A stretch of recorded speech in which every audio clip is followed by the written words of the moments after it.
ദൈവത്തിന് സ്തുതി. പ്രഭാത കിരണത്തിലേക്ക് സ്നേഹവന്ദനം. ഭാഗം 1918. ഇന്ന് ഏപ്രിൽ മാസം 1-ാം തീയതി. ഈ ആണ്ടിലെ 91-ാമത്തെ ദിവസത്തിലെത്തി. അങ്ങനെ 4-ാം മാസത്തിന്റെ ആദ്യ ദിനമാണ്. വിശുദ്ധനായ ലൂക്കോസിന്റെ സുവിശേഷം 13-ാം അധ്യായം. അവിടെ നമ്മൾ കണ്ടുമുട്ടിയ ആ രോഗസൗഖ്യം പ്രാപിച്ച സ്ത്രീയോടൊപ്പം ഈ പുലരി കൂടി നമുക്ക് നടക്കാം. ദേവാലയത്തിൽ പ്രാർത്ഥനയിൽ സംബന്ധിച്ച ആ സ്ത്രീയെ നമ്മുടെ കർത്താവ് കണ്ടു. അവളുടെ അവസ്ഥയും അവളുടെ ആവശ്യങ്ങളും മനസ്സിലാക്കി.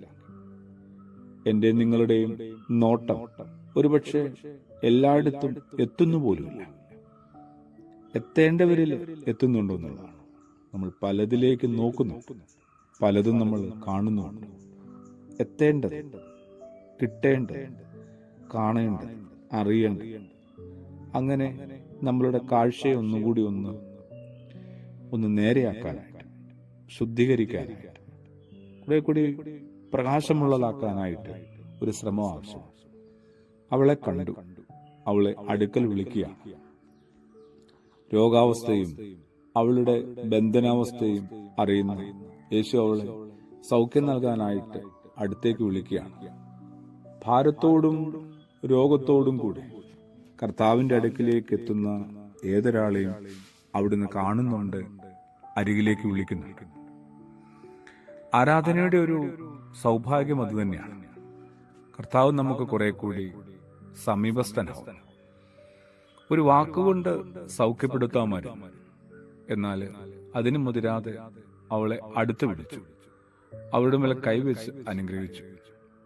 കരസ്പർശം ഒരു വ്യക്തിയുടെ ഉന്മയെ അനുഗ്രഹിക്കുക, അംഗീകരിക്കുക, നമ്മെ ആദരിക്കുകയും അംഗീകരിക്കുകയും ആവശ്യമനുസരിച്ച് നമ്മുടെ ജീവിതത്തിലേക്ക് ഇടപെടുകയും ചെയ്യുന്ന ഒരു കർത്താവിനെ നമ്മളിവിടെ കുറെ കൂടി ആഴത്തിൽ പരിചയപ്പെടുകയാണ്.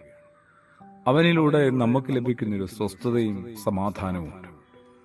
18 വർഷക്കാലം ഒരു രോഗത്തിലൂടെ കടന്നുപോയൊരു സ്ത്രീ. എന്തുമാത്രം ദൈവത്തെ വെറുക്കാനായിട്ട് അവൾക്ക് കഴിയും. ദൈവത്തെ വെറുക്കാനായിട്ട് അവർക്കൊരു 100 കാരണങ്ങൾ ഉറപ്പായിട്ടുണ്ടാവും.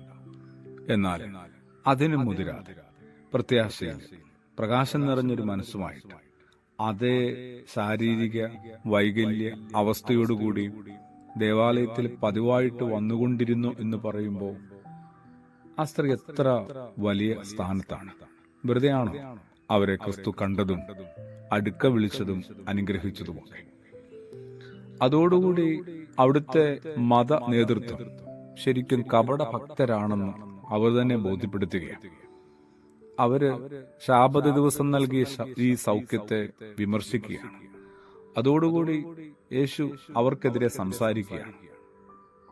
സാത്താന്റെ ബന്ധനത്തിൽപ്പെട്ട 18 വർഷമായി ഇങ്ങനെയായിരുന്നു അബ്രഹാമിന്റെ പിൻതലമുറക്കാരിയായിരുന്ന ഈ സ്ത്രീക്ക് സൗഖ്യം ലഭിക്കേണ്ടത്, വിടുതൽ ലഭിക്കേണ്ടത് ആരാധനയ്ക്കിടയിലല്ലെന്ന് ചോദിക്കുന്നത്.